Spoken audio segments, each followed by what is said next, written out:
So ang gusto ko sinabi ni Pastor Joe sa atin is if you have a friend na hindi kayo okay, I want us bilang mga tagasunod ng Lord, and if you call yourself a friend of Jesus, a friend of God, I want you na kayo magsimula, kayo ang mag-make ng first step to come to that person and say, I'm sorry. Can we start over? Pwede ba tayong magsimula ulit? Okay ba yan? Amen. Hindi lang yan labas sa ano ha? Saan ha?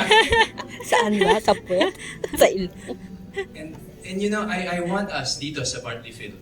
I want us dito sa church. Sa atin lang. Sa atin muna. Let's practice that. Kasi kung hindi natin yung magawa sa atin, wala eh. Hindi natin yung magagawa sa labas.